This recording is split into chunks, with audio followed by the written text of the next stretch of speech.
Back to the Jordan Report, and I'm your host, Robert Jordan. Everyone, please remember to like, subscribe, and share. All right, guys, we're going to keep up with this story that's going on now. Over the last week or so, a couple of people on their channels, on their alternative channels, have described this exact scenario, and this is how this will be playing out. It seems plausible to me, and there are strange things happening around the inauguration. So I'm going to go ahead and report this story. This is from before it's news. Now, I've been with these guys a long time. They've been around a long time. They're a pretty credible website. Okay, so I'm going to go ahead and go with this, and then I'm going to show you a local news clip. The inauguration canceled. Trump remains in office. ABC, NBC, CBS, Fox, CNN, MSNBC to lose licenses. This was recorded yesterday. Joe Biden's inauguration has been canceled. President Trump will remain in office, and the Chinese Communist Party propaganda media outlets of ABC, NBC, CBS, Fox News, CNN, and MSNBC will soon be off the airways, according to President Trump. I have invoked the Insurrection Act of 1807 to address the treasonous rebellion conducted by the Democrat and Republican lawmakers, CCP agents, FBI, Department of Justice, CIA, and others to dismantle the United States of America and its Constitution, President Trump declared on Thursday, the 14th. These entities pose a direct threat to the national security. I will remain president indefinitely until all domestic enemies are arrested. President Trump invoked the Insurrection Act after another assassination attempt on him last Saturday. That was January the 9th, according to his intel. Chinese Communist Party agents, the FBI and the Department of Justice, CIA, and others of the deep state have, with the help of Main Street media, been planning to dismantle the United States and its Constitution. Of course, none of these treasonous acts have been reported by the corrupt mainstream media. This is why I have to report this to people, because we're the only outlets. Nobody's going to tell us these things. Okay?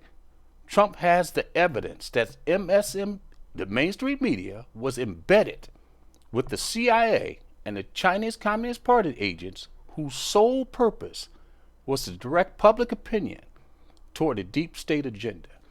All right, now I'm going to show you a couple of news items that just went happen. This was John Sullivan. I reported this guy. This was the guy that was in the Capitol. He's a BLM Antifa guy. Look at this story, people. CNN and NPR photojournalist Jade Sacker was embedded with Antifa leader John Sullivan during the siege of Capitol. Cheered, "We did it," after inciting riot. He was with an NPR CNN reporter. Here she is right here on Anderson Cooper. Okay? So the mainstream media is up to their necks in this. So that makes that story even more plausible. Trump should take down, these are enemy media outlets now. Okay, now let me show you this too. This just happened yesterday also. Biden team cancels weekend inauguration walkthrough over security concerns. President-elect Joe Biden and his team have canceled a planned rehearsal on Sunday for Wednesday's inauguration because of security concerns. There's 30,000 troops in Washington, D.C. right now, and they're armed. And he's worried about security. Politico was reporting late Thursday FBI Director Christopher Wray, we all know he's a crook and part of the deep state, said Thursday that the Bureau was monitoring an extensive amount of concerned online chatter and working to separate the intentional from the aspirational. Additionally, Biden, who famously rode the Amtrak train back and forth between his Wilmington, Delaware home and Washington, D.C. during his decades in the Senate, has had to abandon a plan to arrive in the Capitol by rail on Monday. Okay? That's what they're telling us. Now, I'm going to show you the local news clip, and I'm going to get out of here. Without weapons and to handle traffic only. By contrast, the general for Pennsylvania National Guard was first called out in the days before the riot. They were ordered to deploy without weapons and to handle traffic only. By contrast, the general for Pennsylvania's National Guard just told us this afternoon his troops are coming to the district with lethal force. Here's General David Wood. There's no hiding the fact that, soldiers and airmen do have lethal force with them. How that rules of the use of force are engaged is just dependent on the scenario and on the situation. We are going to try to de-escalate. This promise in the wake of outrage and allegations of delays Wednesday in authorizing the D.C. Guard to respond to the riot at the Capitol.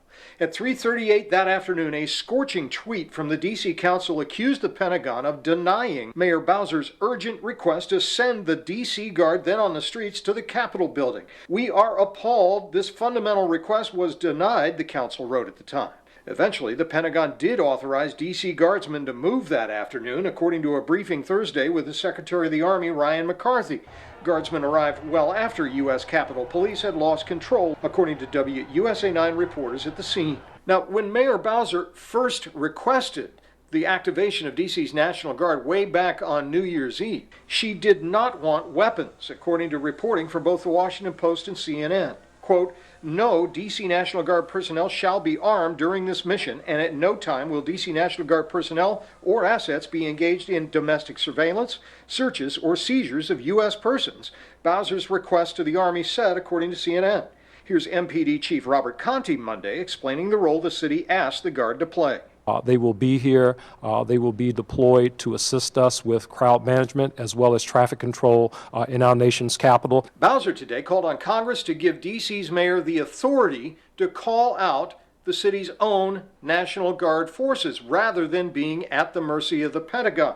Since D.C. is not a state, mayors of the city do not have the same authority as governors do to call out the National Guard. Bowser said it's another reason to give D.C. statehood. Scott Broom, WUSA 9. Okay, guys, let's see how this thing play itself out.